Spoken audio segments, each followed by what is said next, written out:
Hello everyone, welcome back on my YouTube channel. Guys, आज मैं आपको पढ़ाने वाला हूँ क्लास 9 का चैप्टर नंबर 9, जो कि हमारा force and laws of motion. मैंने आपके लिए एक शानदार से नोट्स बनाए हैं और मैं आपको प्रोवाइड कराऊंगा। यहाँ एक चीज़ मैं आपको एक्सप्लेन भी करूँगा। ये चैप्टर इतना मोस्ट है, मतलब हर एक चैप्टर क्लास 9 का कि आप समझ नहीं सकते, क्योंकि आपको यही चैप्टर क्लास 11 में मिलेंगे। और आप अगर जेई और या नीट जैसे कॉम्पिटिशन्स की अगर आप प्रिपरेशन करने की सोच रहे हो तो वहाँ आपको इनकी काफ़ी वेटेज आपको मिलेगी। अगर आप इस क्लास में अच्छे से नहीं पढ़ेंगे तो आपको बहुत ज़्यादा आगे परेशानी आएगी। तो इसलिए मैंने एक बहुत अच्छे से नोट्स डिज़ाइन किए हैं। आपको मैं एक चीज़ यहाँ समझाने की कोशिश करूँगा। और हाँ, जितने से ज़्यादा आप अपने आप से क्वेश्चन पुटअप कर सकते हो मुझसे, वो कमेंट्स बॉक्स में ज़रूर करना। लेकिन उससे पहले आपको ये वीडियो पूरी देखनी पड़ेगी। इसके बाद आई थिंक आपको कोई डाउट नहीं बचेगा। तो आइए स्टार्ट करते हैं हम अपना फर्स्ट लेक्चर इस चैनल का। तो प्लीज़, अगर आप चैनल पर नए हो तो प्लीज़ चैनल को सब्सक्राइब ज़रूर कर देना। देखिए दोस्तों, सबसे पहला हमारा जो टॉपिक है वो है फोर्स। फोर्स क्या है? देखिए, फोर्स का बहुत सिंपल सी डेफिनेशन जो आप बचपन से पढ़ते आ रहे हो वो ये है, द पुश और pull of an object is considered a force. मतलब किसी ऑब्जेक्ट को पुश करना या पुल करना ही जो है फोर्स माना जाता है। इसका मतलब ये है, देखिए मैं आपको समझाता हूँ कि जैसे कोई ब्लॉक है, ठीक है, कोई ब्लॉक है, ये इस टाइम रेस्ट पोजीशन पे है। किस पे है? रेस्ट पोजीशन पे है। अगर हमें इसकी पोजीशन यहाँ से चेंज करनी होगी या हमें इसे मतलब रेस्ट में इसे मूव करना होगा तो हमें यहाँ से कुछ ना कुछ इस पर फोर्स लगानी पड़ेगी, मतलब हमें इसे पुश करना पड़ेगा। या अगर हम एक केस ये भी ले सकते हैं कि जैसे इधर कुछ ये वी वेलोसिटी से जा रहा है, ठीक है, वी वेलोसिटी से ये कुछ इधर जा रहा, मूव कर रहा, इस टाइम ये मूव कर रहा मान लीजिए, तो हमें इसे अगर रेस्ट पोजिशन में लगाना तो हमें इस साइड कुछ ना कुछ फोर्स लगानी पड़ेगी कुछ, और इसे हमें रेस्ट पोजीशन में लाना पड़ेगा, मतलब इसे कुछ ना कुछ हमें पुल करना होगा। ओके, इतनी बात समझ में आती है। इसके बाद देखिए, इसके बाद क्या है हमारा, इसके बाद ये मैंने डेफिनेशन लिखी है कि a force is an influence that can change the motion of an object. It can cause an object with mass to change its velocity. इसका मतलब सिंपल सा ये है कि कोई मूविंग ऑब्जेक्ट है, ठीक है, उसकी अगर पोजीशन चेंज हो रही है तो समझ लो उस पर कोई ना कोई फोर्स अप्लाई हो रही है। और को मतलब इससे क्या कर सकते हैं, फोर्स से हमारा क्या हो सकता है, वेलोसिटी चेंज हो सकती है। मतलब ऐसा समझ एक केस हम ये भी ले सकते हैं, जैसे मान लीजिए कि कोई वो है, कोई ये ब्लॉक है, ठीक है, ब्लॉक है, ये वी वेलोसिटी वी कुछ स्पीड है हमारी 2 मीटर पर सेकेंड। ओके, 2 मीटर पर सेकेंड। अगर हम इस पर हमारी एफ फोर्स लग रही है, अगर हम चाहें इस वेलोसिटी को बढ़ाना तो हम कुछ और फोर्स भी लगा सकते हैं। तो मतलब यह है इसकी जो वेलोसिटी है उसकी चेंज हो जाएगी। किसकी वजह से होगी? फोर्स की वजह से होगी। अब फोर्स की हम वो देखते हैं, फोर्स की हमारी एसआई यूनिट होती है न्यूटन एंड केजी मीटर पर सेकंड स्क्वायर।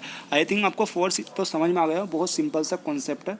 आप इसकी डेफिनेशन देखिए, बहुत मैंने अच्छे तरीके से लिखी। आप इसकी पीडीएफ मेरे टेलीग्राम चैनल से डाउनलोड कर सकते हैं, जिसकी लिंक मैंने डिस्क्रिप्शन में दे दी है। और चैनल को ज़्यादा से ज़्यादा सब्सक्राइब कीजिए और ज़्यादा से ज़्यादा दोस्तों के साथ शेयर कीजिए। देखिए, इफेक्ट्स देखेंगे हमारे। इफेक्ट्स क्या होते हैं? Effects of force. Force can be change the magnitude of velocity of an object और to change its direction of motion. ठीक है, मतलब इसका मतलब यह है, मैग्नीट्यूड का क्या मतलब है? मैग्नीट्यूड ऑफ वेलोसिटी मतलब मैंने आपको बताया था कि अगर कोई ब्लॉक है, ओके, हम मान लेते हैं कोई ब्लॉक है, ये हमारा ब्लॉक है, ठीक है, इस वक्त ये 2 मीटर पर सेकंड से मूव कर रहा, तो हम इसके फोर्स बढ़ा करके इस पर क्या कर सकते हैं, हम इसकी वेलोसिटी का जब मैग्नीट्यूड है 2 मीटर पर सेकंड, इसको बढ़ा सकते हैं, मतलब इसे 3 कर सकते हैं, फोर्स कर सकते हैं। तो आई थिंक इतनी सी बात समझ में आ गई होगी। फिर इसके बाद हम कहते हैं डायरेक्शन। डायरेक्शन देखो, डायरेक्शन हो सकता है हम फोर्स इधर से लगा रहे हैं तो इधर मूव करेगी, या हम इधर से लगाएंगे तो ये इधर मूव करेगी। तो इसकी हम डायरेक्शन भी क्या हो सकती है, इसकी चेंज हो सकती है बाय फोर्स। ओके, इतनी सी बात समझ में आई। इसके बाद देखिए क्या है, it can change the shape and size of object. इसका एग्जाम्पल देखिए, मैंने बहुत शानदार सा नीचे दे रखा। देखिए, आपको इसे करने के बाद आपको कम से कम एनसीईआरटी पढ़ने की ज़रूरत नहीं पड़ेगी। मैंने एनसीईआरटी की हर एक चीज़ इस पीडीएफ में मैंने कवर की है। तो आप इस पीडीएफ को जल्दी से मेरे टेलीग्राम चैनल से जाकर ज्वाइन कर लीजिए। देखिए, हम क्या करते हैं कि स्प्रिंग लेते हैं, ठीक है, स्प्रिंग लेने के बाद हम क्या करेंगे, इधर और इधर हम कुछ एफ फोर्स लगाते हैं। इस स्प्रिंग पर हमने फोर्स लगाई तो क्या होगा, ये थोड़ा एक्सपेंड हो जाएगा। तो इसका मतलब क्या है, इसका साइज चेंज हुआ, बिल्कुल हुआ, ठीक है। इसी तरह से हम एक रबड़ बॉल लेते हैं और हम दोनों तरफ से इस पर फोर्स अप्लाई करते हैं। तो इसका आप देखोगे कुछ देर बाद शेप आपको ये दिखाई देगा। तो इसका शेप चेंज हो गया। समझ गया कैसे होता है फोर्स से हम शेप और साइज कैसे हम चेंज कर देते हैं। देखिए दोस्तों, इसके बाद जो हमारे दो फोर्स होती हैं जो हमारी क्लास 9th में दे रखी हैं, वो है हमारी balanced force and unbalanced force. तो पहले हम क्या करेंगे, इसके हम सिंपली डेफिनेशन पढ़ेंगे। डेफिनेशन पढ़ने के बाद इसका फिर हम एग्जांपल समझेंगे, तो हमें क्लियरली जो समझ में आएगा वो हमें एग्जांपल्स आएगा। तो हम स्टार्टिंग में हम क्या करते हैं, इसकी बस डेफिनेशन पढ़ लेते हैं। देखिए डेफिनेशन है क्या, when an object is in equilibrium, अगर कोई ऑब्जेक्ट इक्विलिब्रियम में है and it is not moving with changing speed, मतलब हम उसकी फोर्स लगाकर स्पीड, कुछ फोर्स तो लगा रहे हैं लेकिन फोर्स इस तरह से लगा रहे हैं कि उसकी जो वो है, मतलब उसकी जो स्टेट है वो चेंज नहीं हो रही है। तो इसका मतलब जब फोर्स उस पर नेट फोर्स लग रही है वो क्या होगी, बैलेंस्ड फोर्स होगी। और हाँ, हम उस पर फोर्स कुछ लगा रहे हैं, ठीक है, उसकी स्पीड भी चेंज हो रही है, तो इसका मतलब क्या है, और उसकी मतलब स्टेट भी चेंज हो रही है, तो उसका मतलब क्या है, उस पर नेट फोर्स जो लग रही है क्या लग रही है, अनबैलेंस्ड लग रही है। ओके, अब हम इसे एग्जांपल से समझते हैं। मान लीजिए एक बुक रखी है टेबल पर, एक कोई बुक रखी है, इस पर हम एक यहाँ और एक इधर दो धागे बांध देते हैं। अब मैं बोलता हूँ यार एक साइड तुम खड़े हो और एक साइड मैं खड़ा होता हूँ, ठीक है। अब मैं कहता हूँ जितनी तेज़ मैं इधर से खींचूँ इसको, इतनी ही तेज़ तुम्हें खींचना है, एक भी पॉइंट इधर नहीं खींचना, ठीक है। जितनी फोर्स मैं लगाऊँ, जितनी फोर्स के साथ मैं इसको पुल करूँ, उतना ही तुम करो धागा पकड़कर। तो ये अपनी पोजीशन चेंज करेगी? नहीं करेगी, क्योंकि जितनी फोर्स इधर से लग रही है इधर, इतनी ही इधर लग रही है। तो इसका मतलब यह है ये ऑब्जेक्ट इक्विलिब्रियम में ही रहेगी। ओके, और मैं कहूँ यार तुम छोड़ दो, अब क्या करता हूँ, अगर ये अगर ये इक्विलिब्रियम में रखी है तो इसका मतलब इस पर कैसी फोर्स लग रही है, बैलेंस्ड फोर्स लग रही है। फोर्स तो लग रही है लेकिन कैसी है, बैलेंस्ड फोर्स है। अगर मैं कहूँ कि यार तुम छोड़ दो, एक काम करो मैं खींचता हूँ, ठीक है, तुमने छोड़ दिया यहाँ से, मैं इधर खींचता हूँ, तो ये इधर मूव करने लगेगी ऑब्जेक्ट। ओके, और एक बार फिर मैं कहता हूँ यार एक काम करता हूँ, इस बार मैं छोड़ देता हूँ, तुम इसको जो है पुल करो। तो क्या करोगे, जैसे तुम पुल करोगे तो ये तुम्हारी तरफ जो है ये मूव करने लगेगी। ओके, तो इसका जो मतलब मेन मुद्दा था मेरे बताने का यही था। तो वो फोर्स कैसी है, अगर ये मूव कर रही है मेरी तरफ या तुम्हारी तरफ, वो कैसी फोर्स है, अनबैलेंस्ड फोर्स है। तो आपको आई थिंक आपको इसकी जो डेफिनेशन है एग्जैक्ट वो आपको समझ में आ गई होगी। यही मैंने ये कहानी यहाँ मैंने लिखी है, तो आप इसको PDF डाउनलोड करके इसे अच्छे से पढ़ लेना, बहुत ईजी है। NCERT का मैंने मतलब जो इम्पोर्टेंट एग्जाम्पल है वो हर एक कवर करने की कोशिश की है। तो मैं बार बार बता रहा हूँ, जो डिस्क्रिप्शन में आपको टेलीग्राम चैनल की लिंक दे रखी है वहाँ जाइए और आपको वहाँ PDF मिल जाएगी, आप वहाँ से डाउनलोड कर लेना, ठीक है। देखिए हमारा अगला आता है first law of motion. First law of motion क्या होता है, देखिए एक्चुअली हम पहले डेफिनेशन पढ़ते हैं। First law of motion is stated that an object remains in a state of rest और of uniform motion in a straight line unless compelled to change the state by an applied force. इसका मतलब देखो मैंने simply Hindi में आपको यहाँ भी लिख दिया है। ऐसे नोट्स आपको देखो इतनी मेहनत की है मैंने, कम से कम चैनल को सब्सक्राइब जरूर कर देना, आपको ऐसे नोट्स कहीं नहीं मिलेंगे। इसका मतलब ये है कि यार अगर कोई ऑब्जेक्ट अगर रेस्ट में है तो उसे आपको मतलब मूव करने के लिए कोई ना कोई फोर्स लगानी पड़ेगी, ठीक है। अगर आप फोर्स नहीं लगाओगे तो वो अपनी ही स्टेट में रहेगी, या अगर कोई मूव कर रही है तो उस पर आपको कोई ना कोई फोर्स लगानी ही पड़ेगी, वरना वो मूव करती रहेगी। मतलब अगर आपको कोई ऑब्जेक्ट अगर रेस्ट में है, रेस्ट में ही रहेगी जब तक उस पर कोई फोर्स नहीं अप्लाइड होगी, या कोई मूव कर रही है तो मूव करती रहेगी जब तक कोई उस पर फोर्स अप्लाइड नहीं होगी। सिंपल सा मीनिंग है, ये मैंने यहाँ लिख दिया है कि इसी तरह कोई रुकी रहेगी जब तक उस पर कोई फोर्स नहीं लगेगी। मतलब समझ में आ गया। देखिए इसके बाद आता है इनर्शिया। इनर्शिया क्या है, inertia is the property of a object of a body due to which it opposes any change in its state. मतलब इसका मतलब यह है जो प्रॉपर्टी है जिसकी वजह से बिना मतलब कोई फोर्स हम उस पर अप्लाइड नहीं कर रहे। जैसे मान लीजिए एक हम केस ले लेते हैं, जैसे कि ये कोई ब्लॉक रखा है, ओके, इस पर कोई फोर्स मान लिया स्टार्टिंग में कोई अप्लाई नहीं हो रही है, ठीक है। तो ये रेस्ट में, मैंने क्या कहा, वो रेस्ट में ही रहेगी जब तक हम इस पर कोई, इसका मास है m, जब तक हम उस पर कोई फोर्स अप्लाई नहीं करेंगे। जो इसकी प्रॉपर्टी है, ठीक है, जिसकी वजह से रेस्ट में है, वही हमारी इनर्शिया कहलाती है। मतलब अगर कुछ मास इसमें m है तो उसमें कुछ ना कुछ इनर्शिया वो शो करेगी। इसका मतलब यह है वो अपनी इनर्शिया को मेंटेन किए हुए है और वो अपनी ही स्टेट में है। और ये अगर हम मूव कर रही है तो वो मूव करती रहेगी। जब तक उस पर कोई फोर्स अप्लाई नहीं होगी वो रेस्ट में नहीं आएगी। इसका मतलब ये है वो वहाँ अपनी इनर्शिया को मेंटेन किए हुए है, इसलिए वो क्या है, वो मूव कर रही है। तो इसका डेफिनेशन सिंपल सी यही है, inertia is the property of a body due to which it opposes any change in its state. मतलब ये अपोज करती है अपनी जो स्टेट है उसे चेंज करने का। ओके, इसको ही हम क्या बोलते हैं, इस प्रॉपर्टी को क्या बोलते हैं, हम किसी बॉडी की हम इनर्शिया बोलते हैं। तो इसका सिंपल सा मीनिंग आपको मिल जाएंगे। Mass of a body is quantitative numerical measure of a body inertia, larger the inertia of a body more will be its mass. मैंने क्या कहा था, देखिए अब ये है, जैसे मान लिया एक हम ट्रेन ले लेते हैं। ओके, क्या ले लेते हैं, ट्रेन ले लेते हैं, कोई ट्रेन है, और एक हम साइकिल ले लेते हैं। ये हमारी कोई साइकिल हो गई। ओके, ये हमारी साइकिल हो गई। हम इस पर कोई एफ फोर्स लगाते हैं और इस पर भी हम पीछे से कोई एफ फोर्स अप्लाई करते हैं, तो ये कहीं तुमसे ये हिलेगी भी नहीं, क्योंकि इसका मास ज़्यादा है। क्योंकि इसमें लोग भी बैठे होंगे और ट्रेन कितनी लंबी होती है, और साइकिल आप सोचते हो एकदम धक्का देकर इसको चला दोगे, तो इसमें मास कम है तो इसकी इनर्शिया भी कम है, और इसका मास ज़्यादा है तो इसकी इनर्शिया भी ज़्यादा है। आपको आई थिंक अब समझ में आ गया होगा, ये पॉइंट यही कहना चाह रहा है कि जो larger the inertia of a body more will be its mass. Okay, इतनी बात समझ में आई।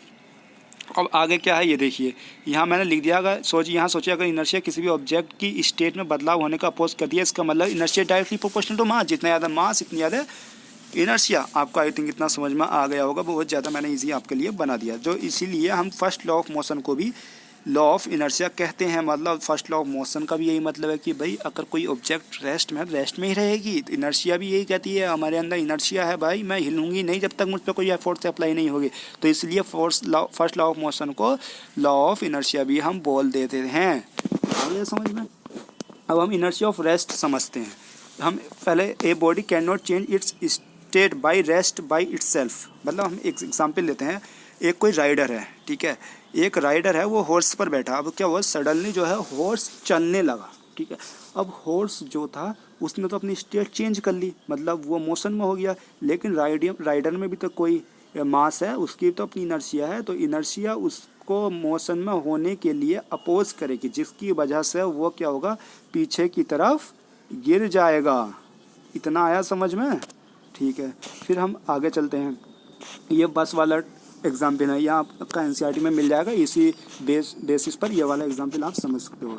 इसी तरह इनर्शिया ऑफ मोशन है, सेम वही है। यहाँ क्या है कि यहाँ चीज़, वहाँ क्या था, कोई भी ऑब्जेक्ट थी वो जो है वो क्या थी, रेस्ट में थी, लेकिन यहाँ जो है हमारी मोशन में होगी। ओके, हमारे पैसेंजर मोशन में है, लेकिन ट्रेन हमारी क्या होती है, ट्रेन भी हमारी मोशन में है, लेकिन अचानक क्या होती है, ट्रेन जो है वो सडनली स्टॉप हो जाती है। लेकिन पैसेंजर अगर मोशन में है तो उनकी अपना मास है, उनकी भी इनर्शिया है कुछ, तो इनर्शिया अपोज करेगी कि भाई तुम मोशन में हो तो मोशन में ही रहो, तो फिर वो क्या होंगे, आगे की तरफ जाएंगे, ठीक है, फॉरवर्ड जाएंगे, फिर वो अपनी कुछ फोर्स लगाएंगे, वो कहीं ना कहीं जब रुकेंगे। ओके, इतने एग्जाम्पल समझ में आया। इसी तरह से आपका एग्जाम्पल बी हो जाएगा। आपको मोर एग्जाम्पल मैंने दे रखा है, you can be read in NCERT.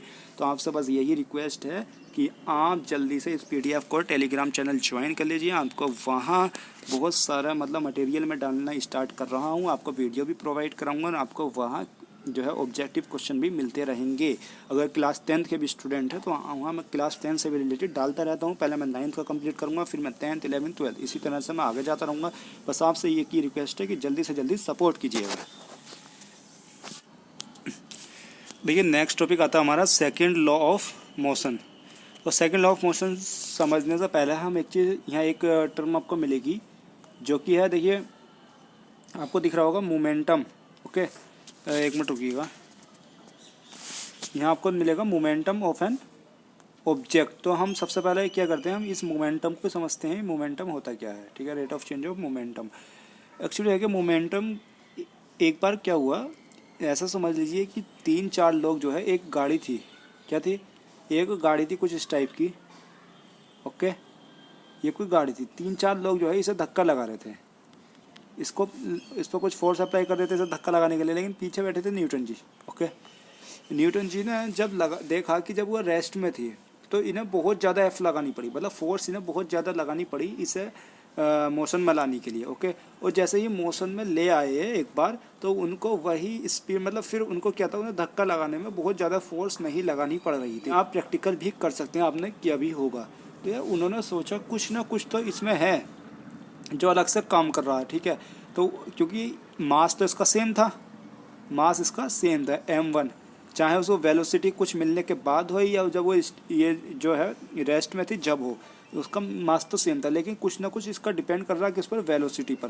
कि उस इसीलिए यहीं से टर्म जो निकल के आई वो निकल गया है मोमेंटम। तो उन्होंने मोमेंटम डिफाइन किया P is equal to mv, जैसे कि आपको यहाँ दिख रहा होगा P इक्वल टू mv।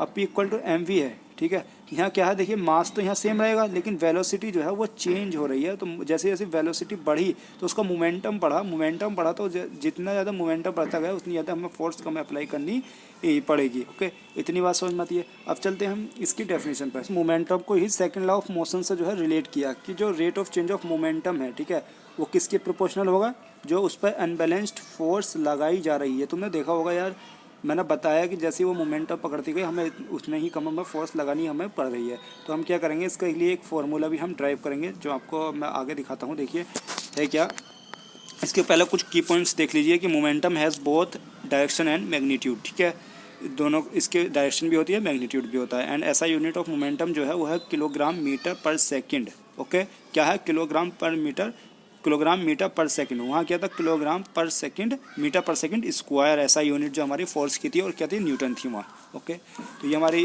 कुछ की पॉइंट्स हैं, ये आपको याद रखने हैं। ये आपके कहाँ पूछ सकते हैं, ये आपके ऑब्जेक्टिव क्वेश्चन बना करके आपसे पूछा जा सकता है, ठीक है। देखिए ये फोर्स है, the force necessary to change the momentum of an object depends on the time rate at which the momentum is changed. मतलब इसका मतलब ये है कि हमें जो एक मोमेंटम है, ठीक है, उसको चेंज करने के लिए जो फोर्स है, ठीक है, वो टाइम पर डिपेंड करेगी, कहीं ना कहीं टाइम रेट पर वो डिपेंड करेगी ही। क्योंकि हमें जहाँ देखा होगा कि फोर्स इनिशियल पॉइंट पर बहुत ज़्यादा लगानी पड़ रही थी, फिर हमें फोर्स कम लगाते गए, तो कहीं ना कहीं टाइम पर भी डिपेंड करेगी कि हमें इनिशियल टाइम पर हमने इतनी लगाई, टाइम T1 पर इतनी लगाई, T2 पर इतनी लगाई, तो कहीं वो टाइम पर हमारी जो है वेरी करेगी। तो इसलिए हम एक सिचुएशन लेते हैं कि इनिशियल पॉइंट पर जो मोमेंटम है वो P1 है और जो वेलोसिटी है वो U है, एंड फाइनल पोजीशन पर P2 ले लेते हैं और V ले लेते हैं, ठीक है। तो हमारा चेंज इन मोमेंटम जो है हम डिनोट करते हैं डेल P से, तो वो हमारा होता है फाइनल माइनस इनिशियल। तो फाइनल कितना था हमारा, P2। फाइनल क्या था हमारा, फाइनल देख सकते हैं आप, P2 था हमारा, तो P2 आ जाएगा, और इनिशियल क्या था हमारा, P1। ओके, अब हमारा क्या था, जो फाइनल पर वेलोसिटी थी वो कितनी थी, वो हमारी V थी। वो आप यहाँ देख सकते हो, देखो कितनी थी, V थी, तो mv हो जाएगा, और इनिशियल पर कितनी थी, वो हमारी U थी, तो हमारे कितना आ जाएगा, U आ जाएगा। तो m हम कॉमन ले लेंगे तो हमारा ये आ जाएगा V माइनस U। अब rate of change of momentum जो आएगा वो इन्वर्सली प्रोपोर्शनल आएगा टाइम के, तो ये हो जाएगा m into V minus U upon time. अब हम मैथमेटिकल फार्मूला लगाएंगे, सेकंड लॉ ऑफ मोशन का होता क्या है, ठीक है। अब आपने पढ़ा होगा यार कि जो हमारा फोर्स है, मैंने क्या बताया था, rate of change of momentum के प्रोपोर्शनल होगा, बताया था। ये हमने पढ़ा था यहाँ, rate of change of momentum of an object is proportional to the applied unbalance force in the direction of force. तो फोर्स जो है rate of change of momentum के डायरेक्टली प्रोपोर्शनल होगी। यहाँ से इतना पता लगा हमें। अब हम क्या करते हैं, इक्वल का यहाँ प्रोपोर्शनलिटी हटाने के लिए इक्वल का निशान लगाएंगे, तो कॉन्स्टेंट हम जो है जोड़ लेते हैं के, इसकी कोई वैल्यू नहीं है, बस एक बार मान लीजिए। ओके, तो के एम आ जाएगा और V minus U upon T। Okay, अब हम बचपन से पढ़ते आ रहे हैं, एक्सेलरेशन क्या होता है, rate at which the velocity change with time, मतलब change velocity change with time, तो वो किसके इक्वल होगा, हमारे एक्सेलरेशन के इक्वल होगा। तो हम क्या लिख सकते हैं, V minus U by T के हम क्या लिख सकते हैं, की जगह क्या लिख सकते हैं, A लिख सकते हैं, एक्सेलरेशन। ओके, तो ये हमारा क्या फॉर्मूला आ जाएगा, जो सेकेंड लॉ ऑफ मोशन से हमारा फॉर्मूला ड्राइव हुआ वो क्या हुआ, F equal to ma। Okay, क्या हुआ, F इक्वल टू ma। अगर हम ये के हटा देते तो ऐसा यूनिट आपको पता है फोर्स की क्या होती है, kg मीटर पर सेकंड स्क्वायर, या हम न्यूटन हम कह सकते हैं। तो ये आपका ये फार्मूला जो है पूरा अप्लाई हो गया। आप इस PDF को आज ज़रूर डाउनलोड कर लेना और अपनी नोट्स और अच्छे से तैयार कर लेना, क्योंकि मैंने इसमें बहुत ज़्यादा आपको ईजी बना दिया। तो हम ये कह सकते हैं फोर्स जो है कहीं ना कहीं टाइम के इन्वर्सली प्रोपोर्शनल होती है। ओके, अब यहाँ क्या कहा गया है कि फोर्स जैसे, इसीलिए NCERT में बहुत सारे एग्जाम्पल दे रखे हैं कि प्लेयर कैच कहाँ पकड़ते हैं, ठीक है। So the fielder in the ground pulls his hand backward while catching ये फास्ट मूविंग क्रिकेट बॉल, मतलब जब फील्डर हैं वो एक्चुअली क्या करते हैं, कैच पकड़ते समय अपने जो हैंड्स हैं वो बैकवर्ड की तरफ लेकर जाते हैं, मतलब हल्के हल्के उस वेलोसिटी को जो है वो रोकते हैं बॉल की, ओके, जो कि फास्ट बहुत ज़्यादा वेलोसिटी के साथ वो आती है। तो यह होता है, इसके लिए मैंने आपको एक न्यूमेरिकल आपके लिए ड्राइव किया समझने के लिए। वो ये है कि देख सकते हैं आप, हमने मान लिया कि ये बॉल जो है 5 मीटर पर सेकंड की स्पीड से आ रही है। हम इस सिचुएशन लेते हैं पहले, 5 मीटर पर सेकंड की उससे आ रही है, उसका वेट मान लिया 2 kg है, ओके। अब ये फाइनल आप देखेंगे तो आपको यहाँ दिख रही होगी, 1 मिनट रुकिए, कि यहाँ इसकी 5 मीटर पर सेकंड है, ठीक है, मास इसका m2 kg है। इसकी फाइन यहाँ आकर इसकी वेलोसिटी जो है क्या हो गई, 0 हो गई। अब इसे 0.1 सेकंड लगा क्योंकि इसने ऊपर ही पकड़ लिया एकदम कैच, खिलाड़ी ने ऊपर कैच पकड़ा, तो इसे इस बॉल को रोकने के लिए 0.1 सेकंड लगा। तो हम इस पर फोर्स लगाते हैं, फोर्स कितनी निकल रही है। फोर्स देखोगे तो फोर्स का फॉर्मूला ये होता है, यहाँ हम सारी चीज़ें रख देते हैं कि वेलोसिटी हमारी फाइनल जो है 0 हो रही है v, और हमारी इनिशियल वेलोसिटी 5 थी एंड 0.1 हमारा टाइम था। तो यहाँ देखोगे तो यहाँ हमारा कितना बचेगा, 2 इंटू, आप देख सकते हैं 0 में से 5 जाएंगे तो 5 ही बचेगा, और 5 इंटू 10 क्या बचेगा, -10 आ जाएगा, क्योंकि 0 में से 5 जाएंगे -5 बचेगा। अब यहाँ जैसे ही हम इसे सॉल्व करेंगे तो ये आएगा हमारा 100 न्यूटन। यार 100 न्यूटन की हमारी इतना फ़र्क है कि अगर हम यहाँ कैच पकड़ रहे हैं तो हमें 100 न्यूटन हमारी क्या लग रही है, फोर्स लग रही है भाई। बताओ, हाथ में चोट नहीं लगेगी तो क्या लगेगा, बताओ, सही है ना। तो 100 न्यूटन यहाँ लग रही है, ये केस समझ लिया। अब आप ही को बताओगे कि यहाँ पीछे बैकवर्ड क्यों करते हैं। अब मान लिया यार यहाँ से इस पोजीशन पर पकड़ने के लिए आप देख रहे थे, मैंने अभी शो किया है, यही हम सिचुएशन लेते हैं, सब कुछ मास वो सब यही लेते हैं, स्पीड।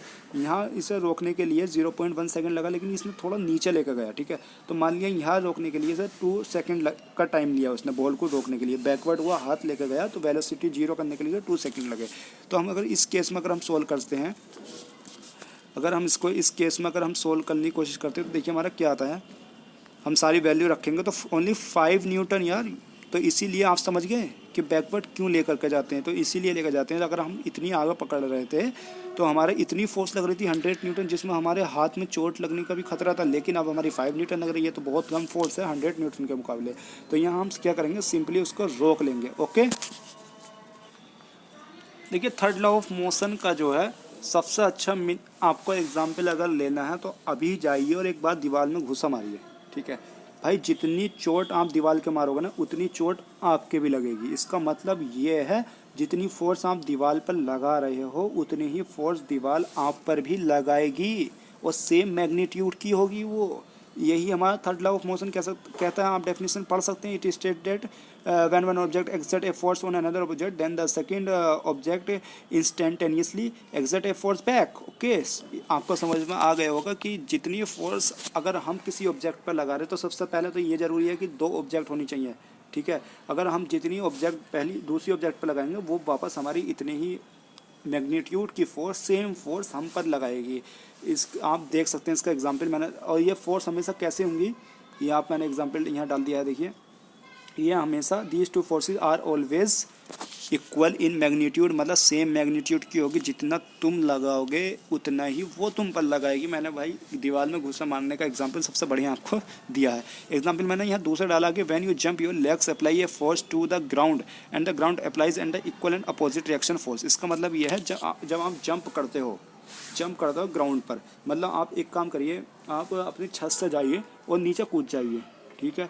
अब ऐसा तो नहीं है तुमने जाकर अपनी टांगों से बहुत तगड़ी फोर्स लगाई हो जमीन का ही कुछ हुआ हो, भाई तुम्हारी टांगें भी टूटेंगी। जमीन भी आप पर फोर्स इतनी ही लगाएगी जितनी आपने ज़मीन पर लगाई है, ओके। आपको आ गया होगा आई थिंक इतना एक्सप्लेन करने के बाद, तो अब कम से कम चैनल सब्सक्राइब जरूर कर देना। देखिए इसके बाद हम पढ़ेंगे कंजर्वेशन ऑफ मोमेंटम का जो हमारा डेरिवेशन है वो हम देखते हैं। देखिए मैंने यहाँ 2 कंडीशन ली है, बिफोर कोलिजन पर क्या है और आफ्टर कोलिजन हमारा क्या है। देखिए बिफोर कोलिजन मैंने क्या माना, कोई ऑब्जेक्ट है जिसका m1 मास है, इसका क्या है m2 है, और स्पीड से ये u से जा रही है, u b से जा रही है। अब हमको दोनों को टकराना है तो आपको सिंपली पता होगा कि हमें यहाँ कहीं ना कहीं ये दिखाना पड़ेगा कि UA जो है ग्रेटर देन है UB से, मतलब UA जब भी तो इसका पीछा करके इसके टकराएगी। अगर UA ज़्यादा होगा तो ये हमने कंडीशन ले ली है। देखिए मैंने यहाँ लेट कर लिया, सब थ्योरी मैंने लिख रखी है। फिर बाद में आफ्टर कोलिजन ये हुआ होगा, इसने मतलब ए ने बी पर फोर्स लगाई होगी FAB, और बी ने ए पर लगाई होगी। और आफ्टर कोलिजन क्या हुआ होगा जो M1 है उसकी कुछ v वेलोसिटी हो गई होगी और M2 की है अगर टकराई होंगी तो वेलोसिटी चेंज हुई होगी। तो ये हमने बात की जो आफ्टर कोलिजन है वो स्पीड हमने ले ली है। फिर हमने हमारा अकॉर्डिंग टू थर्ड ला, ये आपकी मैंने वेलोसिटी जो यहाँ पे मैंने लिखा है ये मैंने वही कहानी बोल दी है, तो आप प्लीज़ इस PDF को डाउनलोड करके आप इसको पढ़ सकते हैं। अकॉर्डिंग टू थर्ड लॉ मैंने बताया था कि भाई जितनी फोर्स ये लगाएगी FAB, ठीक है, F मतलब जितनी फोर्स AB पर लगाएगी उतनी BA पर लगाएगी, तो FAB equal to F minus FB। अब माइनस क्या कर रहा है, माइनस डायरेक्शन को डिनोट कर रहा है कि ये इधर लगाएगी तो वो उधर लगाएगी। ओके, अब मैंने सिंपली बताया फोर्स का फॉर्मूला ये होगा, F मतलब A जो हमारा ये बॉल A की वजह से लग रही है, वेलोसिटी फाइनल हमारी v थी और इनिशियल हमारी ये थी, यही हमारा FB आ गया। अब जैसे ही हम सॉल्व करेंगे तो ये हमें कुछ इक्वेशन मिलेगी। यहाँ हमारा जो निकल का आया वो ये है कि कंक्लूजन हमारा ये निकल गया भाई टोटल मोमेंटम जो है कोलिजन से पहला, कोलिजन से पहले टोटल मोमेंटम और टोटल मोमेंटम आफ्टर कोलिजन वो हमेशा क्या रहेगा, इक्वल रहेगा। यही हमारा कंजर्वेशन ऑफ मास कहता है कि stated that the sum of the momentum of two object before collision is equal to the sum of the momentum after the collision, this is also known as law of conservation. मतलब momentum जो है before collision और after collision क्या होगा, हमेशा same ही होगा। तो guys हमारी वीडियो यहीं पूरी होती है, नेक्स्ट लेक्चर हम बहुत जल्दी लाएंगे।